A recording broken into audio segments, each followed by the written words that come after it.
مگر جب کوئی جواب نہ ملا تو اس کی طرف بغور دیکھا جو غصیلی نظروں سے اسے گھور رہی تھی۔ اوہ قسم دے لو بیا جو میں نے کچھ بتایا ہو، یہ تو دادی جان نے پوچھا تھا کہ اتنا بڑا شولڈر بیگ کس سامان سے بھر کر لایا ہو۔ اب اخلاقاً اور مذہباً میرا یہی فرض بنتا تھا کہ انہیں چیک کرا دوں، مبادہ سب لوگ سمجھے اس میں بوم ہے۔ وہ بڑی ہی معصومیت کا مظاہرہ کرتے ہوئے بولا اور وہ قہر بھری نظروں سے دیکھ کے رہ گئی، جبکہ دادی جان سٹارٹ لے چکی تھی۔ 10 بار منع کیا ہے اس لڑکی کو، مگر اس کی فرمائشیں ہی ختم نہیں ہوتی۔ اب بچہ پردیس کمانے جاتا ہے کہ لٹانے؟ دادی جان کو ہزاروں روپے یوں ہی تحفے تحائف پر برباد کرنے کا دکھ ہوتا تھا۔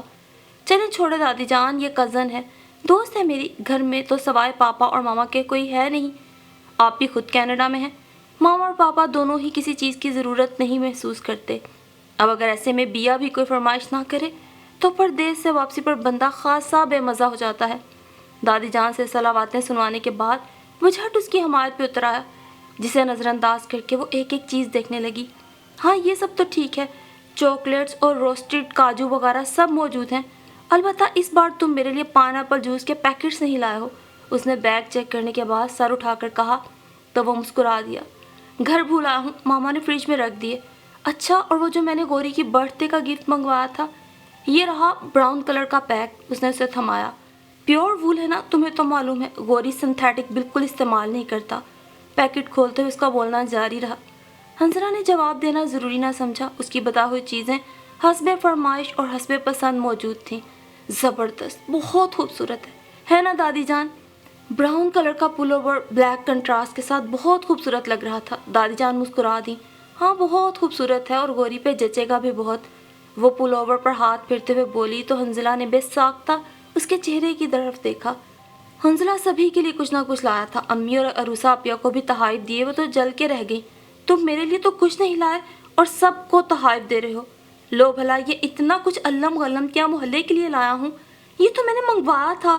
اور پھر حنظلہ کو معلوم ہے مجھے تو ہر بار یہ سب چاہیے ہوتا ہے، مگر اس نے اپنی طرف سے تو کچھ نہیں لا کر دیا۔ وہ بضد تھی اور خفا بھی۔ تمہیں اپنی فکر ہوتی تو میں لاتا بھی۔ گوری کو یہ چاہیے، امی کو یہ ضرورت ہے، اپیا کو فلاں چیز اچھی لگتی ہے، دادی جان کے لیے فلاں چیز لے آؤ، نرم نرم جوتے دادی جان کے۔ اب میں تمہارے لیے بھلا کیا لاتا، بلکہ اس سامان کا خرچہ بھی لینا ہے تم سے۔ حنظلہ بھی اپنے نام کا ایک تھا، دو بدو جواب دیے۔ منہ دھو رکھو، اس نے سامان سمیٹ کر اندر جاتے ہوئے کہا۔ رات کا کھانا اس کے ذمہ تھا، لہٰذا وہ کچن میں آ گئی۔ حنظلہ سے غصے کا اظہار بھی کرنا ضروری تھا، وہ وہیں چلا آیا۔ خیریت؟ خفا ہو گئی، نرمی سے پوچھا۔ بھوکی نہیں ہوں تمہارے گفٹس کی۔ اچھا بابا اب نخرہ مت کرو، یہ دیکھو میں تمہارے لیے سب سے خوبصورت کوٹ لایا ہوں۔ بلیک پر گرے کلر کی نازک موتیوں کا کام بنا ہوا تھا۔ اس نے مڑ کر دیکھا اور پھر کہکا لگا کے ہنس پڑی۔ ابھی سردیاں شروع بھی نہیں ہوئی اور تم کوٹ اٹھا لائے۔ گوری کی برتھ ڈے سے ٹھیک 20 دن بعد تمہاری سالگرہ بھی آتی ہے، میں خاص اسی لیے لایا ہوں۔ اس روز تم مجھے پی سی میں ٹریٹ دو گی نا، تو یہی پہن کر چلنا۔ وہ مزے سے پروگرام بناتے ہوئے بولا تو وہ چیخ ہی پڑی۔ کیا میں اور تمہیں ٹریٹ دوں؟ منہ دھو رکھو۔ تم نے کیا نیا صابن مارکیٹ میں متعارف کروایا ہے جب سے منہ دھو رکھو کی رٹ لگائی ہوئی ہے؟ اسے اپنے گفٹ کی طرف متوجہ نہ پا کر وہ بھنا گیا۔ جواباً بیا حسب عادت ہنسی تو ہنستی چلی گئی اور حنظلہ یوں ہی اسے دیکھتا گیا۔ اس دن تو حنظلہ چلا گیا، مگر ٹھیک تیسرے دن اپنے دوست کا کیس لڑنے کے لیے حاضر تھا۔ امی اور پاپا بھی موجود تھے۔ آج عروسہ اپیا اس وقت کچن میں تھیں، ورنہ وہ انہیں چھیڑ چھاڑ کا دل لگی کرتی۔ ناچار اٹھ کر ماہین کے پاس آ گئی جو اس وقت کپڑے استری کر رہی تھی۔ یار ماہین، یہ حنظلہ نا اس پر بڑا سنجیدہ لگ رہا ہے۔ تمہارے لیے؟ ماہین نے مگر انداز میں پوچھا تو وہ جھیم سی گئی۔ لا حول ولا، میں تو اس پرپوزل کے بارے میں کہہ رہی ہوں جو وہ عروسہ اپیا کے لیے لایا ہے۔ او اچھا، ہاں یہ تو ہے۔ ماہین نے چھیڑنے والی مسکراہٹ سمیت اسے دیکھا جسے وہ صاف نظر انداز کر گئی۔ حنظلہ کی تھوڑی بہت انڈرسٹینڈنگ ماہین سے بھی تھی، لہٰذا اس کی دلچسپی کا شاید اندازہ تھا۔ ویسے حنظلہ کا دوست کرتا کیا ہے؟ اس نے موضوع بدلا۔ اسی کی طرح پائلٹ ہے غالباً۔ تمہیں کس نے بتایا؟ حنظلہ نے، ماہین نے مختصراً کہا اور پھر کچھ سوچ کے بولی۔ بیچارہ جان لڑا رہا ہے، مگر سب غیر برادری اور طلاق والے معاملے کے چکر میں متذبذب ہیں، کیونکہ اس کا نکاح ہوا تھا اور کچھ وجوہات کی بنا پر طلاق ہو چکی ہے۔ اس نے محض اتنا ہی کہا۔ ویسے حنظلہ کتنا اچھا ہے، اسے کتنی فکر ہے ہماری۔ صرف ہماری نہیں، اسے اپنی بھی فکر ہے۔